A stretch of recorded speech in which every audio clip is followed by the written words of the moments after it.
La question qui va demeurer jusqu'à la décision de l'arbitre, quelques minutes avant le coup d'envoi, c'est de savoir si le match TFC-FC Istres va avoir lieu. Sous le manteau blanc, le stade d'honneur de la vallée du Cher, dès demain, les jardiniers de la ville seront à pied d'œuvre pour déblayer et tracer des lignes oranges. Mais en cas de terrain verglacé, trop enneigé, impraticable, match reporté.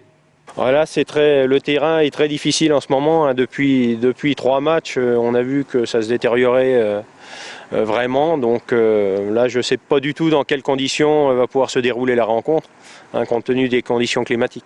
Du côté du staff tourangeau, en tout cas, la prudence est de mise, partagée entre l'envie de jouer et la réalité du terrain. Je ne suis pas très favorable pour qu'on joue avec ce temps-là, ça c'est clair. Oui, bien sûr. Quand il fait froid, quand les conditions sont quand même acceptables, il n'y a pas de problème. Bon, c'est pas. Mais là, avec de la neige, du terrain gelé ou quoi, moi je suis jamais très favorable pour jouer, même si je préférerais jouer, mais dans de bonnes conditions, quoi. Le fait de reporter le match, c'est toujours embêtant. C'est pas une bonne chose. Mais compte tenu des conditions, bon. Et puis, s'il arrive un accident ou quoi, on se dira après qu'on aurait mieux fait de pas jouer, quoi. Après Ajaccio en septembre et Sedan en octobre, c'est la 3e fois que le Tours Football Club rencontre le 18e du championnat de Ligue 2. Cette fois, c'est le FC Istres, promu du National et qui connaît donc un début de saison difficile.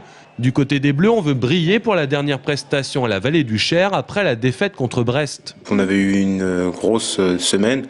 Après, une grosse frustration forcément, parce qu'on a vu ce que ça aurait pu donner en cas de victoire. Donc, grosse déception qui peut peut-être laisser la place à quelques doutes. Mais on va voir, je pense que le doute va vite disparaître si demain on fait un bon résultat. Le TFC va-t-il réagir et rester dans le bon wagon au classement? Qui sera le portier tourangeau, Sopalski ou Salin? Et surtout, le match aura-t-il lieu? Beaucoup d'inconnus entourent ce match jusqu'à l'hypothétique coup d'envoi.